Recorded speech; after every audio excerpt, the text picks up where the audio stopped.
তোকে সুখ দিইনি, তা আমি সুখ দিচ্ছি না, তোকে কে সুখ দিছিল? এইগুলো সুখ কাটা কুকুর বেটা রাতে খেতে বেচি, তা দিলে বেচি না, দিলে বেচি তা রাতে বেচি না, আর একটা ঘরে সায়াতে 7 বার সেলাই করে পড়ছি। আমি তো তোকে বড় লোক বলে বিয়ে করিনি, তোরা তো ভালো হয়ে জানতিস আমি গরিব। এ কাটা কুকুর বেটা পিটিলি মুখ ছুড়া। কি কি রে? তুই এমন মাঙ্গের ভাতার আমার মাংটাকেই পছন্দ করলি, আমার সুখ দুঃখ পছন্দ করলি না। বাবু, সমাজ বলে একটা জিনিস আছে, খবরদার আজে বাজে কথা বলি না, মারা মাথা গরম হয়ে যাবে। তুই তো সব সময়তেই মাথা গরম হয় রে কাটা কুকুর বেটা। কই সংসার চালাবার লাগি তোর মাথা গরম হয় না? এখন কেন তোর মাথা গরম হয়? মনে হয় না যে আমি লাখ লাখ টাকা রোজগার করে আমার বউকে হাতে এনে দিই? ভারী সুখ লাইলো তোর। লাখ লাখ টাকা রোজগার করে তোর হাতে এনে দেবার, তোর নেটে শাড়ি পরবি আর ঠোঁট পালি লিপস্টিক লাগাবি আর ছোড়াদের সাথে লাইন মেরে মেরে বেড়াবি নাকি? ভালো পেলা নিলি কিস তো? ওই ভাতা লইলো আমি, ওই ভাতা লই।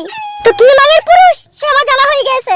তুই রাত্রিরে শুবার সময় একটু গায়ে গায়ে হাত বুলিয়ে আদরটাই করতে পারিস, আর তোর দ্বারা কিছু হয় না। এ বউ, বাড়া আমি তোর ভাতার, একটু ভাতার বলি মান বাড়া। এত পরপর ভাবিস না বাড়া।